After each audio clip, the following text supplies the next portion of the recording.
بسم اللہ الرحمن الرحیم۔ السلام علیکم ورحمۃ اللہ وبرکاتہ۔ ہائی گائز، کیسے ہیں آپ لوگ؟ میں امید کرتا ہوں اللہ تعالیٰ کے کرم سے آپ سب خیر خیریت ہوں گے اور اللہ تعالیٰ آپ سب کو اپنے حفظ و امان میں رکھے، آمین۔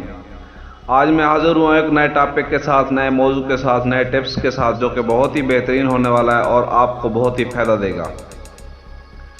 دوستو، اگر آپ نئے ہیں تو آپ ہمارے چینل کو سبسکرائب کریں، لائک کریں، شیئر کریں اور بیل کے بٹن کو دبا دیں تاکہ ہر آنے والی نئی ویڈیو کا نوٹیفیکیشن آپ کو ملتا رہے اور آپ اس سے مستفید ہوتے رہیں۔ اگر انسان اللہ تعالیٰ کی دی ہوئی نعمتوں سے فائدہ اٹھائے تو پتہ نہیں کیا کچھ نہیں کر سکتا۔ آج ہم بات کرنے جا رہے ہیں ریٹھا کے بارے میں۔ انسان اگر اس کی تاثیر اور استعمال سے واقف ہو جائے تو بہت سی بیماریوں سے بچ سکتا ہے اور اپنے آپ کو تندرست رکھ سکتا ہے۔ ریٹھا چھالیا کے برابر یا اس سے کسی قدر چھوٹا ہوتا ہے۔ اس کا چھلکا شکندار، یعنی کہ اس میں چھوٹے چھوٹے لکیریں ہوتے ہیں اور جو مڑے ہوتے ہیں۔ اس کا رنگ جو ہے پیلا ہوتا ہے، سیاہی میل۔ توڑنے پر اس کے اندر سے کنول گٹے کی مانند ایک گٹھلی نکلتی ہے اور گٹھلی سے زردی میل سفید مینگ نکلتی ہے، یعنی کہ اس کا بیج نکلتا ہے، تخم نکلتا ہے یا گری نکلتی ہے۔ ریٹھے کا درخت زیادہ تر انڈیا، دکن اور ہمالیہ کے متعدد علاقوں میں خود روح ہوتا ہے، یعنی کہ خود بخود اسے اگانا نہیں پڑتا، خود بخود اگ جاتا ہے۔ انڈیا میں ممبئی، سری لنکا اور بنگال کے بعض علاقوں میں اس کی کاشت بھی کی جاتی ہے۔ اس کے علاوہ یہ ضلع کانگڑا اور جموں کے علاقے میں بھی عام ملتا ہے۔ پنجاب کی عورتیں اس کی چھال سے دانت صاف کرتی ہیں، اس سے پایوریا نہیں ہوتا۔ کوئی شخص صرف ریٹھے کی تاثیر اور اس کے استعمال سے پوری طرح واقف ہو جائے تو انسانی جسم کی بہت سی بیماریاں جو ہیں وہ خود بخوبی علاج کر سکتا ہے، یعنی کہ اپنا۔ اس کے علاوہ اس کے ریٹھے کو مختلف زبانوں میں مختلف ناموں سے پکارا گیا ہے۔ اسے انگلش میں سوپ نٹ کہتے ہیں اور اس کے علاوہ عربی اور فارسی اور ہندی میں اسے بندک کہتے ہیں اور گجراتی میں اسے اریٹھا، سنسکرت میں اسے ارشنا، سندھی میں اسے آر میٹھو اور انگریزی میں اسے سوپ نٹ کہتے ہیں۔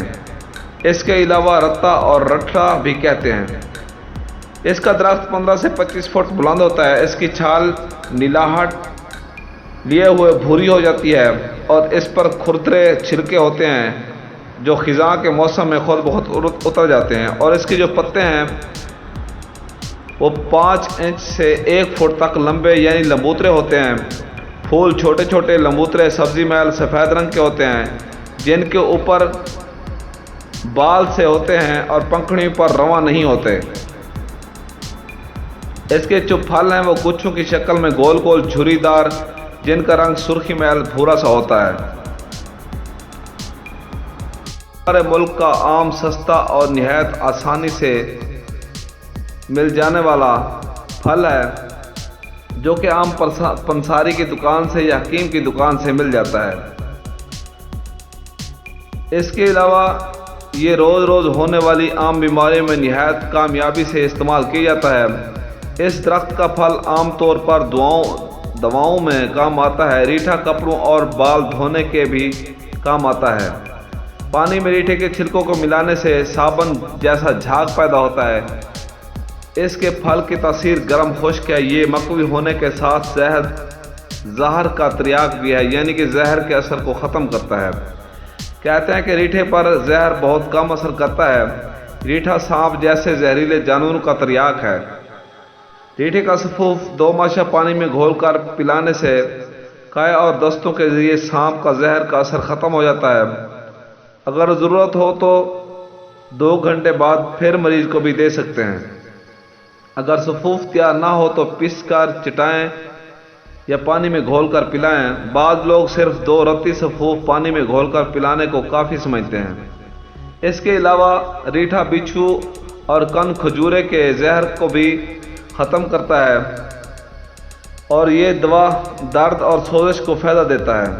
اگر حیضہ یا دستوں کی شکایت ہو تو یہ 2 رتی استعمال کرنے سے افاقہ ہو جاتا ہے۔ بے ہوشی یا غنودگی کی حالت میں ایک رتی باریک ریٹھے کو سفوف کاغذ کی نلکی بنا کر ناک میں پھونک دیا جائے، یعنی کہ کھنچوایا جائے، تو ایک رتی ریٹھے کی باریک سفوف کسی شربت میں ملا کر پلانے سے درد کلانج دور ہو جاتا ہے۔ اس کے علاوہ عورتوں میں ہسٹیریا کے مرض کو بھی فائدہ دیتا ہے۔ ہسٹیریا کے مریضوں کو اس کی دھنی دنا بہت ہی مفید ہے۔ لقوے میں ریٹھے کا چھلکا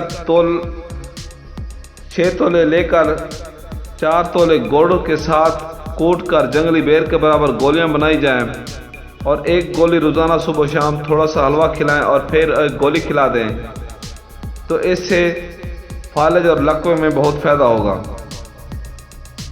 اس کے علاوہ ریٹھا بواسیر، خونی اور بادی کے لیے بہت ہی زبردست ہے۔ اگر کسی کو بواسیر، خونی یا بادی ہے تو ریٹھے کے جو اندر کے مغز ہیں، مغز کو توڑ کر اندر سے گری نکال کر اس کو رگڑ پیس کر اس کے کیپسول بھر کر ایک کیپسول صبح اور ایک شام کو 500 mg والا کھائے تو ایک ہفتے میں ٹھیک ہو سکتا ہے۔ اس کے علاوہ ریٹھے کا جو چھلکا ہے اوپر کا، اس کو رگڑ پیس کر سفوف بنا کر کھانے سے بھی بواسیر ختم ہو جائے گی۔ اگر کسی عورت یا مرد کے چہرے پر داغ دھبے ہیں، مہاسے ہیں، چھائیں ہیں، دور کرنے کے لیے ریٹھے کے چھلکے کو پانی میں پیس کر لگانے سے یہ تمام بیماری ختم ہو جاتی ہیں اور یہ شکایت دور ہو جاتی ہیں اور چہرہ نکھرا نکھرا نظر آتا ہے۔ اس کے علاوہ ریٹھا ہر قسم کی خارش کے لیے زبردست ہے۔ اس کا مغز بھی اور ریٹھے کا چھلکا بھی۔ خارش دور کرنے کے لیے ریٹھے کو پیس کر گولیاں بنا لیں اور ایک گولی صبح و شام کھائیں، اس سے آپ کی خارش ختم ہوگی، بشرط یہ کہ آپ چکنائی اور کھٹی چیزوں سے پرہیز کریں اور بادی چیزوں سے پرہیز کریں۔ اس کے علاوہ ریٹھا آدھے سر کے درد کے لیے بھی بہت ہی زبردست ہے۔ سر درد دور کرنے کے لیے ریٹھے کو پانی میں گھس کر ناک میں ٹپکائیں، اس سے سر درد ختم ہو جائے گا اور ناک سے رطوبت بہے گی اور درد ختم ہو جائے گا۔ اگر درد بائیں طرف ہو تو دائیں نتھنے میں، اگر دائیں طرف ہو تو بائیں نتھنے میں ٹپکائیں۔ ریٹھے کے چھلکے بھی قریباً وہی فائدہ دیتے ہیں جو ریٹھے کی چھال فائدہ دیتی ہے۔ دمے کی حالت میں چھال کا سفوف کھلانے سے پھیپھڑوں سے بلغم خارج ہو کر سکون ہو جاتا ہے، جبکہ چھال کو جوش دے کر استعمال کرنے سے خون کی کمی دور ہو جاتی ہے۔ چھلکے کو پیس کر آنکھوں میں لگانے سے دکھتی ہوئی آنکھوں کو فائدہ ہوتا ہے۔ یہی نہیں، اگر ریٹھے کا چھلکا اور سرما برابر وزن لے کر باریک کھرل کر لیں اور صبح و شام آنکھوں میں لگائیں تو ابتدائی موتیا، بند، جالا، پھولا اور دھند دور ہو جاتی ہے۔ 2 رتی سفوف کو پانی میں 1 یا 2 گھونٹ سے نگل لیں تو آنتوں کے کیڑے ہلاک ہو کر خارج ہو جاتے ہیں، جن کو ہم رنگ ورم کہتے ہیں، جو پیٹ میں ہوتے ہیں، وہ ختم ہو جاتے ہیں۔ اس کے علاوہ ریٹھے کا پوت اور اس کے درخت کی چھال دونوں کا فائدہ یکساں ہے۔ اسے 4 رتی لے کر 1 ماشر تک بلا خطرہ استعمال کر سکتے ہیں اور یہ شہد میں ملا کر چاٹنا بہتر ہوتا ہے۔ ریٹھے کے مغز کے اندر والی بینگ جو ہے اسے اعصاب اور دماغ کو تقویت دیتی ہے۔ یہ تھے ریٹھے کے فائدے۔ اگر کوئی غلطی کوتاہی ہوگی تو معذرت۔ ملتے ہیں اگلی ویڈیو کے ساتھ، دعاؤں میں یاد رکھیے گا۔ اللہ حافظ، فی امان اللہ۔